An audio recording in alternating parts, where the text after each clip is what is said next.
kasih. Bismillahirrahmanirrahim. Assalamualaikum warahmatullahi wabarakatuh. Alhamdulillahirabbil alamin wa bihi nasta'inu ala umuri dunya waddin wa ala alihi wa ashabi ajma'in. Asyhadu an la ilaha illallah wahdahu la syarikalah wa asyhadu anna Muhammadan abduhu wa rasuluh, amma ba'd. Rabbi shrah li sadri wa yassir li amri wahlul 'uqdatam min lisani yafqahu qawli ya fattah ya alim. Pertama-tama terima kasih banyak kepada Direktorat Jenderal Bimas Islam, dalam hal ini Direktorat Penais ya, yang telah mengadakan acara ini dan mengundang untuk saya berbagi dengan ibu dan bapak sekalian para penceramah agama. Tapi meskipun saya sebagai narasumber dalam BIMTEK penceramah agama ini, saya sesungguhnya bukan penceramah agama. Pernahlah menjadi penceramah agama, maksudnya sebagai sebuah profesi gitu ya. Jadi nanti saya tidak bisa membuat suasana yang ngantuk ini menjadi segar, itu tidak bisa saya. Nah, kalau penceramah agama itu biasanya jemaah itu 2 jam saja itu bisa betah sekali gitu. Nah, itu penceramah agama yang populer itu biasanya seperti Zainuddin MZ mungkin gitu ya, atau siapa lagi, Ustadz Abdul Somad, atau mungkin siapa lagi lah, begitu banyak yang populer, Agim juga mungkin. Nah, kalau saya tidak bisa membuat segar, gitu. Saya bahkan dikenal serius sekali gitu kalau bicara seminar itu, karena lebih banyak seminar. Dulu ketika saya masih S1 sampai S2 saya sering sekali khutbah ceramah agama. Bukan berarti saya niat meninggalkan itu ya, kemudian tidak penting, bukan. Tapi memang tuntutan kegiatan waktu itu begitu masuk S3, itu riset-riset ke lapangan, itu menuntut saya untuk keluar kota, kemudian konferensi, seminar, macam-macam, sehingga jadwal khutbah jadinya tidak bisa dipenuhi. Lama-lama kata takmirnya, Pak Oman nggak usah dimasukin lagi, gitu. Akhirnya nggak dapat lagi tuh, nggak dapat lagi amplopnya juga ya, kan penceramah agama ada amplopnya juga, meskipun ya 50.000 lah. Saya kan di kampung ya, penceramah agamanya di daerah Ciputat waktu itu, di sawah besar, kampung sawah di Jombang. Ibu dan bapak sekalian, alhamdulillah saya juga tidak menyangka sebetulnya bahwa seorang penceramah seperti saya gitu ya, dulu penceramah di musola kecil begitu, sekarang kemudian saya bisa ikut berkontribusi di tingkat kementerian begitu. Saya memberikan masukan sejak Pak Lukman yang tadi pagi memberikan materi ya, saya diangkat sebagai staf ahli Menteri Agama bidang manajemen komunikasi dan informasi. Sebetulnya juga bukan bidang keahlian saya sama sekali, seperti tadi disampaikan Mas Khairil. Sama sekali itu bukan by training, by degree bidang saya. Nah, tetapi rupanya bekal-bekal yang dulu kita terima waktu di pesantren, ada pelajaran muhadharah, ada pelajaran khitobah, ada pelajaran silaturahim gimana ke orang gitu, disuruh sama kiai gitu ya. Itu rupanya modal sebetulnya, sehingga ketika zaman berubah seperti sekarang, media sosial yang akan saya sampaikan, maka daya tahan kita sebagai seorang, dalam kasus saya sebagai santri begitu, yang dibekali mental fight lah gitu, apapun situasinya.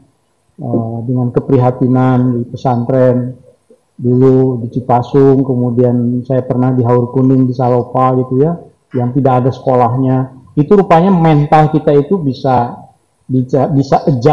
adjusting, bisa menyesuaikan dengan keadaan zaman. Nah, barangkali ini juga salah satu yang mungkin ingin saya share gitu ya. Dalam kesempatan ini, judul yang diberikan ke saya adalah tentang literasi media digital. Saya mencoba mengubah, memperkayanya menjadi literasi media digital dalam dakwah. Mengapa penting? Nah, itu salah satu pertanyaan yang ingin kita bahas gitu ya. Yang pertama, saya nggak tahu ini generasi paling muda ini tahun berapa ya, Ibu dan Bapak ini, karena pakai masker jadi saya nggak bisa nebak juga usianya. Nggak apa-apa, jangan dibuka Pak, jangan dibuka. Saya juga sekarang lebih disiplin. Sebelumnya mungkin masker gitu, sekarang saya coba pakai face shield, terutama setelah kemarin Pak Menteri ternyata setelah meskipun protokol kesehatan diterapkan gitu, ternyata bisa juga gitu kena gitu ya virus ini, kan susah ditebak mau di mana. Sampai sekarang kita semuanya sudah di swab gitu, yang mendampingi Pak Menteri, termasuk saya yang rapat terakhir bareng dengan beliau, semuanya negatif. Kemudian pimpinan yang lain juga negatif, staf juga negatif, ajudan negatif. Jadi di mana gitu kenanya itu kita tidak tahu. Ke NTB gubernurnya juga negatif, Kakanwilnya negatif, Tuan Guru Turmuzi juga negatif gitu. Bisa jadi di pesawat mungkin kan begitu ya, karena waktu di pesawat ya kita tidak tahu megang apa, kemudian apa, wallahu alam gitu. Kita hanya bisa berikhtiar saja gitu. Saya memulai dari slide ini tentang transformasi media. Maksud saya tadi nanya ini kira-kira yang paling muda generasi berapa, karena kalau yang mengetahui sejarah media pada masa pra-reformasi ya, mungkin sebelum tahun berapa ya, tentu saja reformasi kan tahun 98, tapi sejak tahun 70-an begitu, itu kan media kita itu sangat dibatasi ya. Kebebasan pers itu sangat terbatas. Isu berita itu dikendalikan. Coba bayangkan, bandingkan dengan sekarang. Nggak ada itu sama sekali batasannya kalau sekarang. Pra-reformasi, berita itu betul-betul dikendalikan.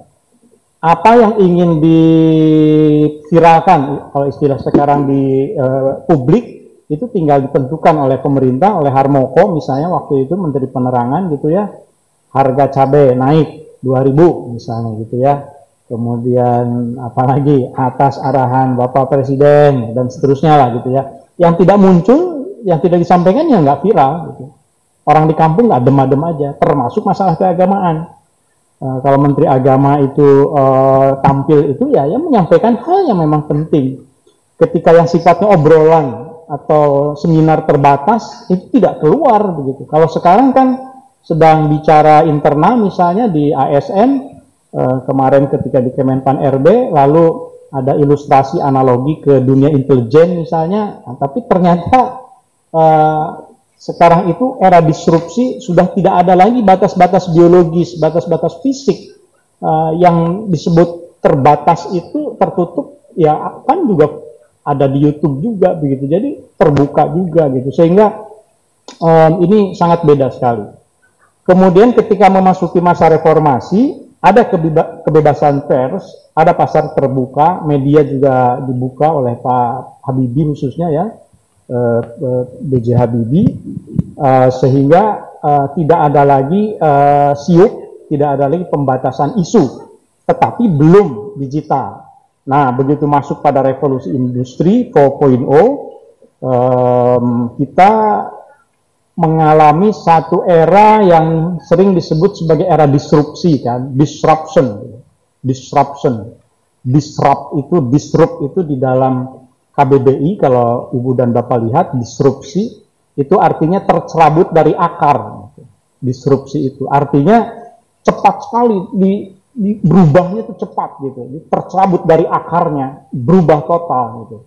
Kalau hanya dipetik daunnya atau diubah, nanti numbuh lagi kan. Ini mah tercerabut gitu. Itu era disrupsi.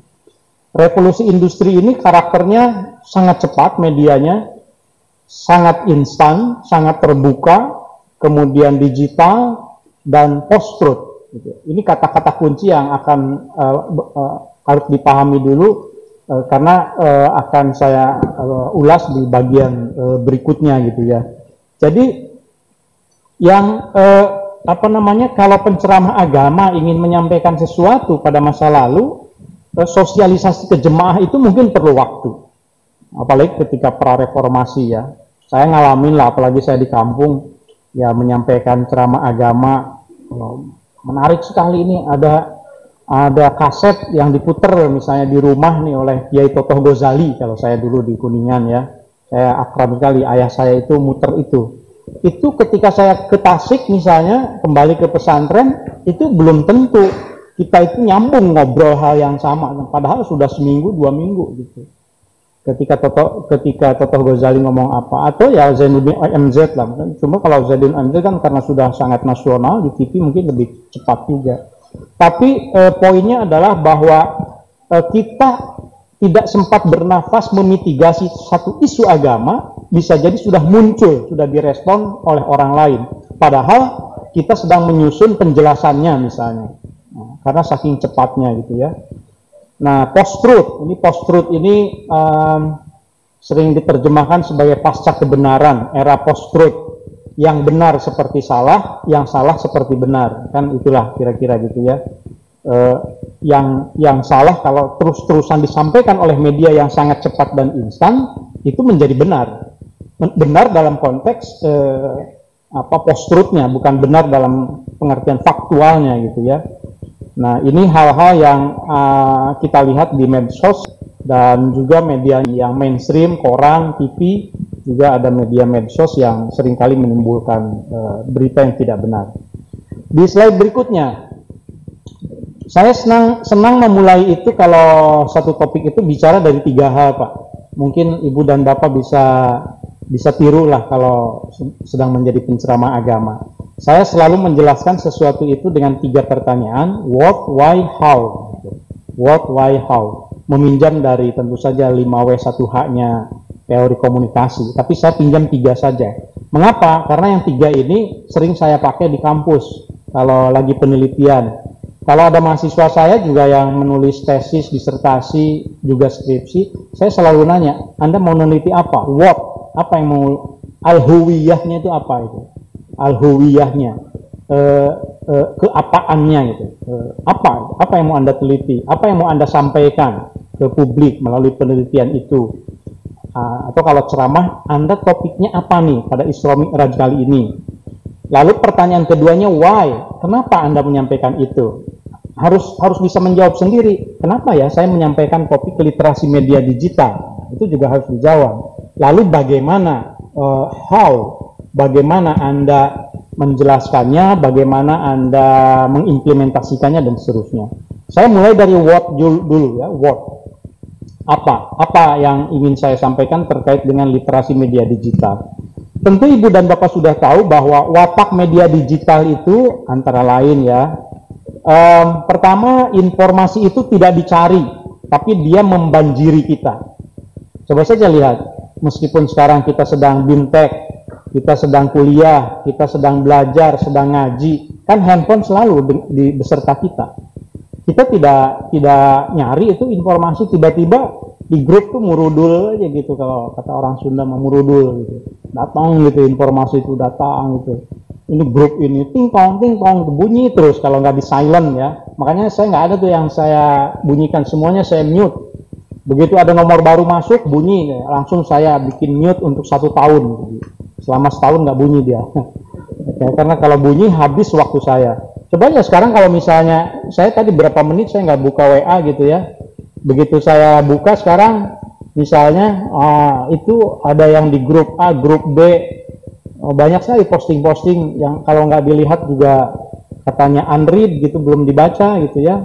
Jadi harus dibaca juga, harus palingnya dibuka kemudian ditutup lagi lah gitu, atau di archive, diarsipkan atau gimana, macam-macam. Tapi yang jelas kita itu dulu itu nyari informasi kalau pengen tahu satu isu agama, apa ya pendapat atau fatwa MUI ini apa ya, fatwa MUI misalnya tentang SBSB dulu misalnya gitu, maka harus nyari dulu fatwa MUI-nya dari mana, suratnya juga mungkin nyampainya kapan. Tapi sekarang Orang kita nggak mau tahu tentang Syiah misalnya, tidak mau tahu tentang Ahmadiyah, tidak mau tentang gereja yang ada di Philadelphia, di Bekasi, tidak mau tahu tentang ada konflik di Singkil di Aceh yang terkait dengan pembangunan rumah dinas katanya pendeta begitu ya. Jauh banget kan di Aceh. Ada juga nyampe ke kita, entah di Detikcom, entah di apa begitu yang nyampe ke kita, sehingga mau tidak mau urusan-urusan keagamaan yang muncul, bahkan yang ada di Rohingya, yang ada di India, yang ada di mana-mana, itu semuanya membanjiri kita. Bayangkan, hard disk kita yang mungkin terbatas sebetulnya, memori kita, RAM kita yang dikasih oleh Allah itu mungkin awalnya itu dipakai untuk mengolah data yang terbatas saja, tapi sekarang itu harus diolah gitu untuk urusan rumah tangga, urusan pribadi, urusan kantor, urusan kuliah, urusan umat, urusan macam-macam sekali. Nah, itu watak yang pertama. Kemudian yang kedua, wataknya adalah memanjakan media digital itu, watak media sosial digital, memanjakan tapi dapat memanipulasi pengetahuan. Nah, itu tadi, karena saya kalau pengen tahu apa tinggal saya tanya, karena saya Android, saya pakai Oke Google, kode Oke Google, tuh dia langsung jawab tuh. Hai, ini juga jawab tuh, dua-duanya jawab. Ini hasil yang saya temukan dari mana? Enggak, Saya menemukan ini dari mana? Kan jawab kan, begitu saya bilang, saya nggak boleh bilang lagi karena dia tahu gitu. Perempuan, ini isinya perempuan ini, Siti apalah gitu, mungkin Siti Android gitu ya. Gitu. Setiap saya mau tidur juga, saya ngobrol dulu gitu. Maksudnya, tolong pasang alarm jam sekian gitu. Oke, sudah siap kata gitu. Terima kasih, kembali gitu. Saya tidur dulu ya, mimpi yang indah. Itu coba aja. Itu kan tak terbayangkan begitu ya akan seperti itu. Dulu itu mungkin kita tidak dimanjakan begitu, pengen nyetel alarm tuh dulu, mana beker puter dulu itu belakangnya gitu kan. Sekarang kan enggak, ini tetap di atas kepala kita, kemudian tinggal bilang walaupun terkunci bisa. Kalau yang Apple kan pakai Halo Siri ya, oke Siri, Hello Siri misalnya. Itu bayangkan mungkin puluhan tahun ke depan akan lebih dahsyat dari itu, bisa mengendalikan isu agama dari kamar. Saya nih karena ikut-ikutan juga ya, ikut-ikutan istri gitu, suka nonton drakor juga saya. Kemarin saya nonton beberapa episode tuh drakor apa itu, K2 ya, K2 judulnya. Saya lihat pas tayangan tentang seseorang yang bisa mengendalikan dunianya itu melalui apa yang dia sebut sebagai cermin. Maksudnya ya seperti ini, dia tinggal ngomong ke cermin, saya pengen tahu si A ini tanggal sekian itu sedang melakukan apa. Oke, tampilkan, semua data itu ada. Big data, apa yang disebut dengan big data, itu bukan tidak mungkin ke depan itu akan ada. Jadi kalau penceramah agama tidak siap dengan kenyataan big data, maka mungkin akan sulit. Memang memanjakan, nah tetapi jangan lupa bisa memanipulasi pengetahuan. Nanti akan kita coba lihat. Yang ketiga, watak dari media sosial digital adalah setiap orang bisa semuanya berkomentar dan membagikan. Saya kebetulan aktif di Twitter, di Facebook juga, tapi saya lebih di Twitternya. Di Twitter saya Fathur Rahman, boleh di follow. Nah, followernya baru 24.000, mungkin bisa ditambah lah dari peserta ini. Kalau di Facebook karena dibatasi hanya 5.000, jadi sudah ada 1.000 yang ngantri, nggak bisa saya tambahkan karena followernya hanya bisa 5.000 ya. Nah, itu saya manfaatkan betul Twitter itu untuk menyampaikan apa yang menjadi keinginan saya untuk menyampaikan sesuatu yang baik. Nah, nanti akan saya singgung juga soal ngariksa.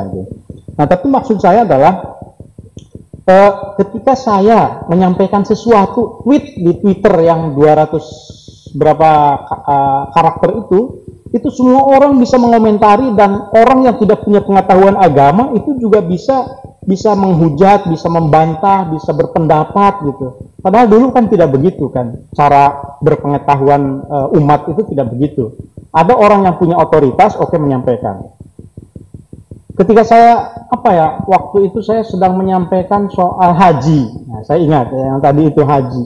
Saya nge-tweet di Twitter bahwa kan pengumumannya itu akhirnya yang kita rumuskan, bukan saya pribadi loh itu. Jadi kalaupun saya bisa ikutan memanage itu ada tim krisis gitu, tim krisis haji selama 2 bulan merumuskan apa yang selalu dimitigasi. Kalau Saudi begini kita ngapain? Kalau begini kita ngapain? Komunikasi ke publiknya. Nah, waktu itu saya nge-tweet soal kan setelah ada pembatalan pemberangkatan jemaah haji, itu pemilihan diksi itu saja untuk dikomunikasikan ke publik itu memanagenya itu lama. Apakah kita menggunakan diksi pembatalan ibadah haji atau pembatalan penyelenggaraan ibadah haji? Wah, nggak bisa. Jangan pakai pembatalan deh, pakai peniadaan. Karena kalau batal itu kaitannya dengan sah dan batal katanya. Maka kita pakai peniadaan. Kalau pakai peniadaan ibadah haji, kalau begitu nanti bagaimana kontrak-kontrak yang sudah dilakukan? Ditiadakan. Padahal itu sudah persiapan sudah dilaksanakan. Bagaimana kaitannya nanti dengan Irjen yang memeriksa? Katanya ditiadakan. Tapi ini survei transportasi ke Saudi sudah dilakukan. Akhirnya dipilihlah kalimat pembatalan keberangkatan. Jadi bukan ibadah hajinya yang dibatalkan, tapi pembatalan keberangkatan ibadah. Kan ramai di publik kan, yang tidak tahu prosesnya, proses memilih itu. Kemudian kan saya bilang di TV bahwa beda pembatalan ibadah haji dengan pembatalan keberangkatan ibadah haji itu beda, saya bilang. Nah, kemudian saya ini di Twitter, orang bilang, banyak komentar yang positif juga tentu, tapi ada salah satunya yang bilang itu, ya begini nih, kalau staf ahli menteri itu kuliahnya DO, katanya gitu kan, tidak bisa membeda, akal-akalan memilih kata, padahal intinya sama aja. Itu orang tidak punya otoritas, orang tidak tahu konteks gitu ya, tapi orang bisa bicara dan menghujat gitu ya. Orang yang sesungguhnya dalam konteks itu saya waktu itu sebagai juru bicara Kementerian Agama, saya punya otoritas, saya punya dasar 2 bulan memilih kata pembatalan keberangkatan karena harus sesuai dengan regulasi gitu ya. Nah, tapi kemudian tetap saja itu setiap orang bisa mengomentari. Bayangkan kalau itu masalah agama dan itu sudah terjadi. Jadi ini saya lebih ke medianya ya, saya tidak ingin masuk ke substansi agamanya karena Ibu dan Bapak lebih tahu. Yang terakhir, watak dari media sosial ini mempertajam segregasi. Segregasi itu pengotak-kotakan sebetulnya. Sebetulnya media sosial itu kelihatannya connecting kita, connecting people. Sama seperti slogannya Nokia ya, connecting people, menghubungkan orang. Tapi sesungguhnya connected but disconnected sebetulnya. Coba, sekarang webinar, connecting sepertinya gitu ya, terhubungkan, seluruh dunia. Tapi sesungguhnya kita menyendiri di kamar. Kita tidak menyapa hal-hal lain. Kita tidak bisa say hello, kita tidak bisa ngobrol dengan asyik. Karena sebatas dibatasi oleh ruang-ruang yang ada di webinar itu. Jadi connected but disconnected. Terhubungkan tapi terputus sebetulnya. Di WA kita asik sekali gitu kan, ngobrol gitu ya. Sepertinya terhubungkan. Tapi sesungguhnya kita menyendiri aja di kamar. Ada yang juga sambil di kamar mandi. Ada yang sambil nggak peduli dengan sopan santun misalnya gitu ya. Nah, tapi itu fakta. Salah satu ciri dari media. Dan mengapa saya bilang mempertajam segregasi, pengotak-kotakan? Karena sifat dari media sosial itu, ini sifat algoritmanya, apa yang saya sebut nanti pada slide berikutnya itu sebagai echo chamber. Jadi dia menggaungkan apa yang sebetulnya memang dibaca oleh kelompoknya saja gitu. Jadi sebetulnya ketika kita berpendapat tentang satu topik agama, mazhab tertentu yang kita diskusikan, yang kita share, sebetulnya yang kita ajak ngobrol itu mereka yang sudah setuju dengan kita. Coba aja di grup, begitu kita berantem, misalnya ada yang nggak setuju, kita left, ya toh? Kita keluar dari grup itu. Ketika di Twitter ngobrol, itu yang komen itu kebanyakan itu follower kita. Yang di luar itu tidak akan bisa masuk, tidak akan bisa baca. Begitu juga di Facebook, ketika ada yang tidak setuju misalnya langsung di unfriend misalnya kan, menjadi disconnect gitu. Jadi sesungguhnya watak media sosial itu di luar hal yang positifnya tentu saja itu membuat orang hanya bergaul, hanya mendengar pendapat isu agama, pandangan agama dari orang yang sependapat dengan dia saja. Yang beda nggak mau gitu. Kemarin saya juga saya suka nonton memang. Saya kemarin nonton film dokumenter apa ya judulnya itu sosial aduh kok lupa lagi sosial apa judulnya. Jadi para pembuat Facebook, para pembuat Twitter itu ngasih testimoni. Saya tidak membayangkan akan ada efek negatifnya seperti ini katanya. Ketika saya membuat fitur-fitur di Facebook itu, ada like, ada dislike dengan begini katanya. Itu saya tidak membayangkan bahwa itu akan dipakai untuk menggalang dukungan pemilu misalnya, atau untuk menghancurkan nama baik orang. Itu tidak pernah membayangkan. Sehingga terjadi di pemilihan Pilpres Amerika sebelum kemarin kan, ketika Trump itu menang, itu digerakkan media sosial. Itu para pembuatnya itu nggak membayangkan ada efek itu gitu. Nah tapi itulah faktanya memang yang terjadi. Nah kemudian masuk ke dalam apa tentang literasi media digital yang ingin saya sampaikan. Literasi itu kan kemampuan individu mengolah dan memahami informasi ketika ia membaca atau menulis. Nah, ketika posting atau ketika tadi unduh atau unggah begitu ya, nah, itu literasi. Oleh karenanya literasi media, dalam hal ini literasi media digital adalah kemampuan mengakses, menganalisis, mengevaluasi, dan mengkomunikasikan isi pesan media. Tinggal ditempatkan saja dalam konteks penceramah. Kompetensi yang diperlukan oleh ibu dan bapak sebagai penceramah agama di masa sekarang adalah ada di slide berikutnya sebetulnya, silahkan di slide berikutnya yang agama dan literasi media. Pertama, 60% penduduk dunia itu sekarang menggunakan media sosial. Ini riset terakhir tahun 2020 ya. Hasil risetnya kalau di PPIM belum dipublikasikan. Dan 160 juta diantaranya adalah akun-akun di Indonesia, warga negara Indonesia, 160 juta. Coba dari 200 katakanlah 70 juta warga negara Indonesia, 160 juta diantaranya itu adalah pengguna aktif, bukan yang tidak aktif, pengguna aktif media sosial. Kan luar biasa.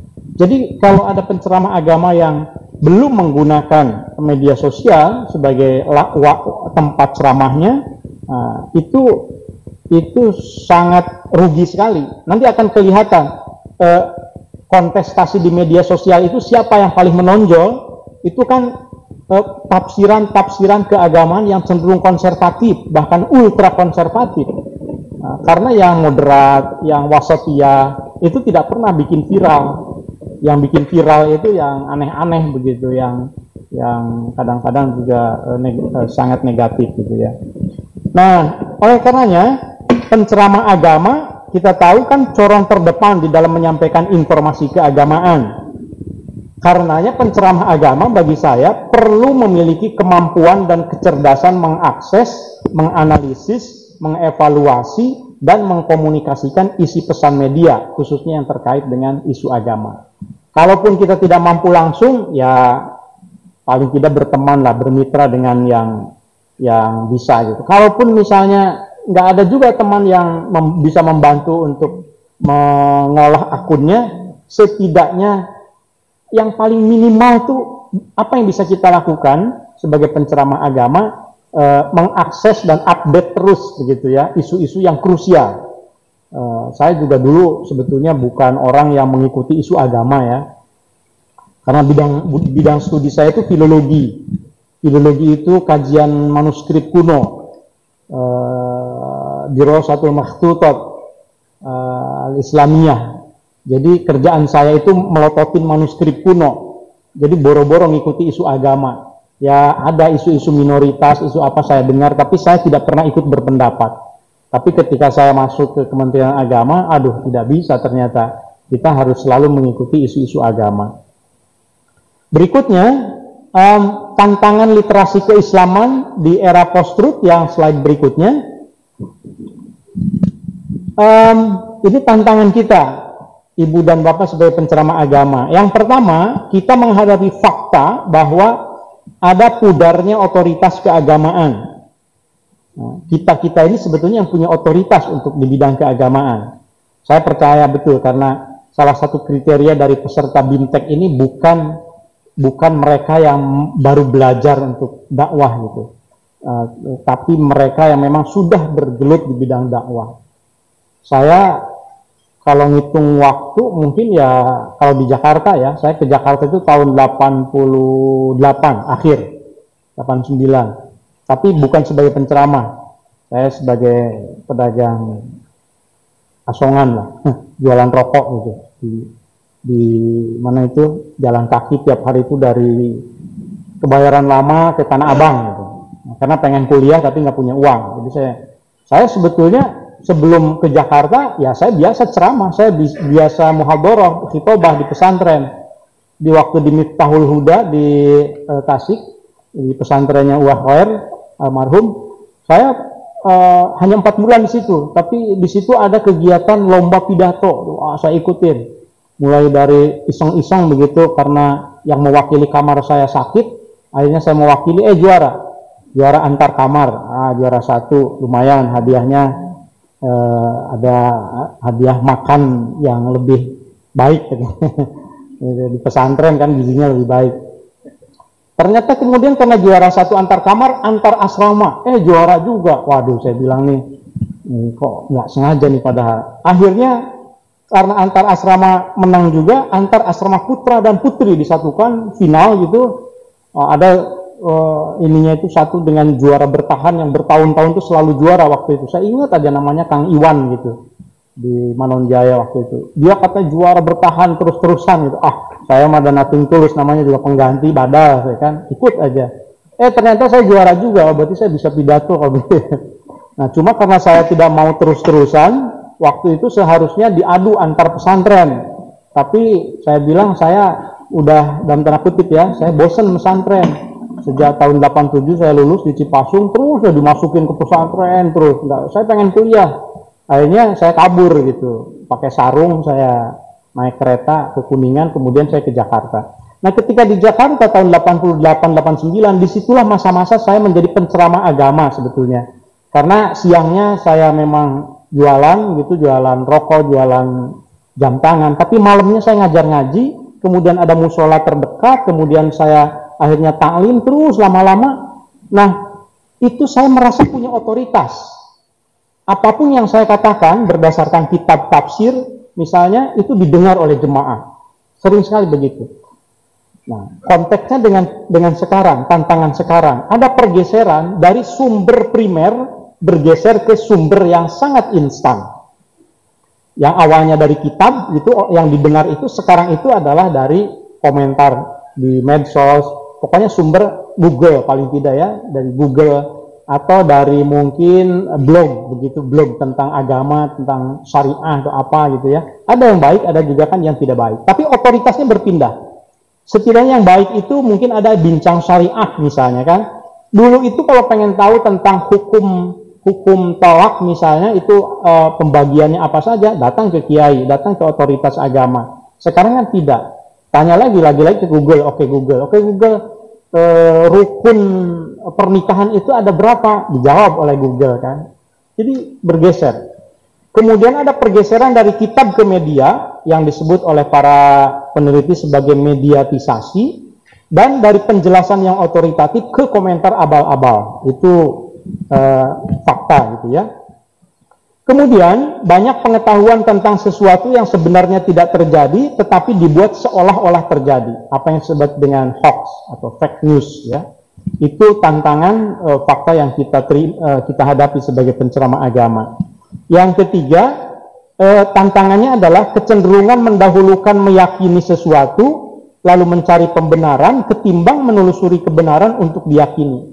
Jadi seringkali di dalam medsos yang kita lihat sekarang, ini yang kita harus bisa mengevaluasi bagian dari literasi adalah umat kita sekarang itu biasanya kalau dulu kan pengen tahu dulu nih, mencari tahu, kemudian baru setelah tahu, oh ini benar, baru diyakini. Unzur maqala wala tanzur man qala. Kan begitu kita mengajari. Lihat apa yang dikatakan, jangan lihat siapa yang mengatakan. Tapi sekarang beda. Umat itu punya keyakinan dulu, pokoknya saya nih begini, pemahaman saya begini. Jadi mencari informasi itu yang bisa menjustifikasi kebenarannya. Kalau dalam, apalagi kalau ada irisan dengan pilkada atau pilpres, sekali misalnya dia itu fansnya pasangan nomor 1 atau nomor 2, penjelasan apapun kaitannya dengan agama, narasi apapun dari pasangan calon yang lawannya itu tidak akan diterima. Yang benar itu yang ini. Dicari pembenarannya. Itu yang dimaksud dengan kecenderungan umat meyakini sesuatu lalu mencari pembenaran, bukan membenarkan dulu baru diyakini, bukan seperti itu gitu ya. Akhirnya yang muncul ya perang tagar apa gitu, siapa yang paling tinggi tagarnya, misalnya tagar tentang sekularisme, atau mungkin tagar tentang khilafah misalnya, khilafah ajaran Islam. Tagar, semakin banyak tagarnya seolah-olah itu yang benar, gitu. Yang paling benar tafsirnya. Dan begitu ada tafsir yang lain, kalau tidak setuju ya akan ditolak. Yang terakhir, tantangan kita adalah banyak umat kita itu yang menghindari informasi yang berbeda dan berlawanan, serta hanya menggemakan hal yang sudah diyakini. Yang tadi saya sebut sebagai echo chamber. Ini satu istilah untuk menggambarkan bahwa kalau kita ada di satu gua, misalnya kita teriak, "Oi!" kan balik lagi ke kita.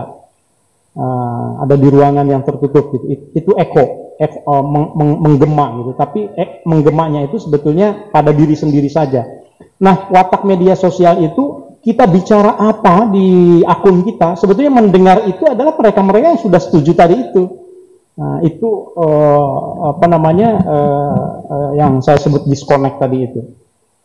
Yang berikutnya, yang terakhir barangkali, slide yang terakhir yang secara substantifnya adalah mengapa penceramah agama perlu melek media.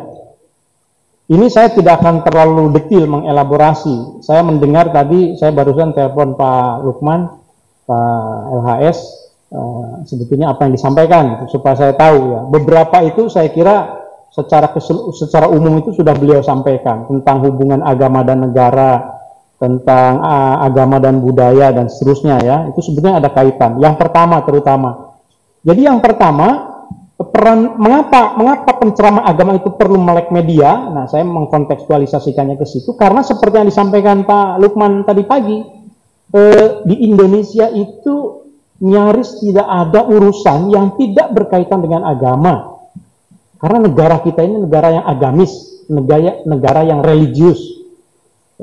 Jadi semua aspek kehidupan itu pasti dipengaruhi oleh agama. Coba, mau ada pilkada, mau ada pilpres, sekarang wabah, pandemi, itu kan semuanya terkait dengan agama. Tidak ada narasi satupun aspek kehidupan di Indonesia, mau resesi ekonomi, mau apa, selalu ada muncul narasi agamanya. Di situ peran penting penceramah agama. Yang kedua, karena keberagamaan kita itu sangat beragam, maka muncul keragaman. Nah, setiap keragaman itu potensial melahir benturan, konflik, dan gesekan. Di situ penting moderasi beragama yang disampaikan juga pasti oleh Pak Lukman, karena beliau bapaknya, bapak moderasi beragama ya.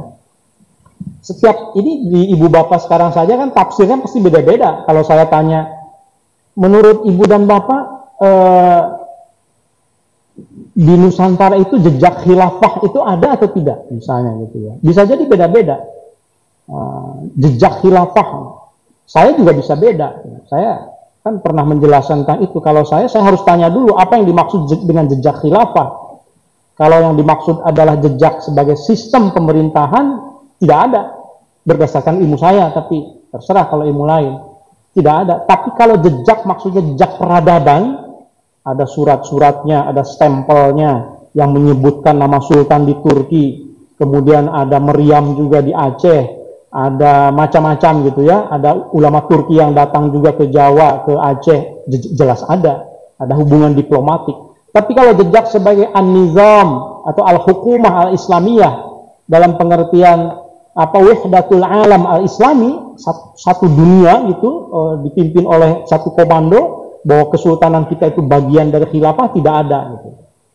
Dan seterusnya. Itu contoh saja bahwa penafsiran kita itu akan beda, dan itu kan selalu menimbulkan gesekan. Kalau tidak dikelola, itu pasti akan menimbulkan konflik. Karenanya ruang publik itu perlu diisi oleh pengetahuan agama yang bersumber dari sumber yang otoritatif, yaitu kita, gitu. Karena sudah pasti segala hal itu beririsan dengan agama, dan kita adalah pemilik otoritas agama, kita yang membaca Al-Quran, hadis, tafsir, dan lain-lain, maka ya kita harus mengisi ruang publik itu supaya kita bisa mengatasi konflik yang muncul. Nah, yang saya lakukan salah satunya ini di Ngariksa. Ini saya awalnya iseng, bagaimana ya saya menyampaikan sumber primer yang berat gitu, manuskrip itu berat loh, tulisan tangan abad ke-17, ke-18. Tesis saya mengkaji Tanbihul Masyi al-Mansub ila Tariq al-Kusasi, tentang tarekat Sotariyah, tentang zikirnya, tentang ajaran moderasinya, tentang bagaimana kita filosofi memandang alam, bahwa alam itu zillullah fil alam, bahwa manusia itu adalah bayangan Tuhan di alam, khalifatullah fil ar misalnya gitu ya. Itu saya merasa banyak sekali yang penting di dalam manuskrip. Tapi di dunia milenial ini kalau saya ngajar filologi, apa itu filologi ya? Maka saya ngariksa. Saya kumpulin anak-anak 5-10 orang waktu itu di rumah, kemudian saya ngariksa. Begitu ngariksa, live di Facebook, live di Twitter gitu dengan bahasa yang santai, sampai viewernya itu ada 33.000 waktu itu. Wah, saya bilang berarti jemaah ini sebetulnya adanya itu bukan lagi di musola ini, berarti jemaah saya ini adanya itu di medsos. Maka sejak itu saya live setiap 2 Jumat sekali di Facebook dan di Twitter. Baru Jumat kemarin saya khataman kitab Ithaf Az-Zaki.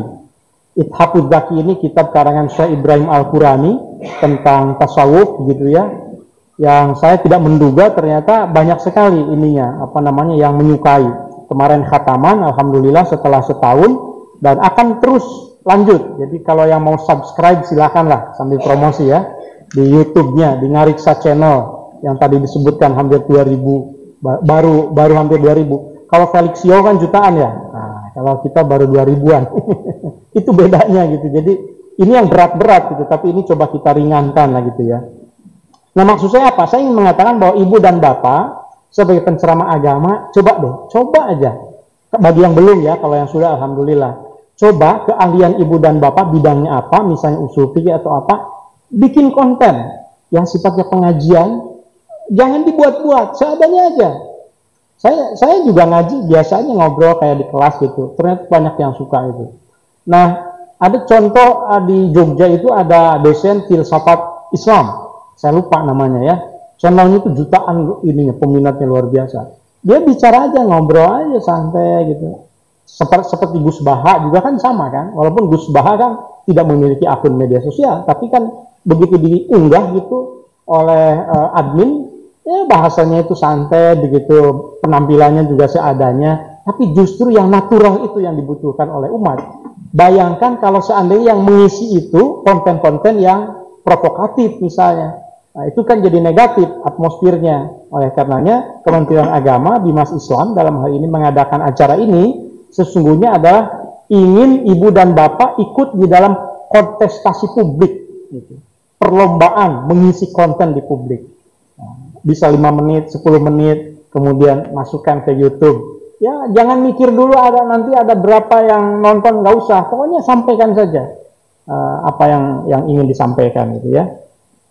Nah, yang terakhir, yang ini lewat saja, ini ya nanti dilihat saja, yaitu prinsip-prinsip moderasi beragama yang ada di dalam di Kementerian Agama. Yang terakhir sekali adalah, ini saya ingin memberikan ya bukan, saya menyebutnya tips sih, tetapi sebetulnya ya ini refleksi saya saja ya. refleksi saya berdasarkan ilmu saya di filologi, lalu berdasarkan pengalaman saya juga di media sosial, saya ingin menyampaikan bahwa salah satu masalah orang ketika termasuk tokoh agama nih, ketika mengomentari satu isu agama, itu terlalu terburu-buru untuk mengomentari tanpa membaca konteks terlebih dahulu. Dulu itu ada rame tentang RUU kekerasan seksual terhadap perempuan kalau tidak salah. Tokoh agama itu mengomentari, padahal belum baca RUU-nya. Ternyata begitu baca, tuh nggak ada ternyata yang saya tuduhkan itu, akhirnya minta maaf. Tapi kan sudah terlanjur viral kan. Nah, jadi hal-hal seperti itu yang membuat saya merumuskan jangan terburu-buru merespon sebagai penceramah agama, tokoh agama. Jangan terburu-buru merespon, pahami dulu informasi, narasi, teks, gambar, caption, meme, atau informasi apapun yang kita terima. Apalagi soal agama. Setelah mengerti, cari tahu konteksnya, gali tafsirnya. Setelah lebih paham, luruskan niat. Baru kemudian tentukan sikap. Apakah berbagi dengan yang lain atau cukup untuk diri sendiri saja. Selalu tebarkan pesan yang menyejukkan, mencerahkan, dan berbasis sumber pengetahuan. Terima kasih. Assalamualaikum warahmatullahi wabarakatuh.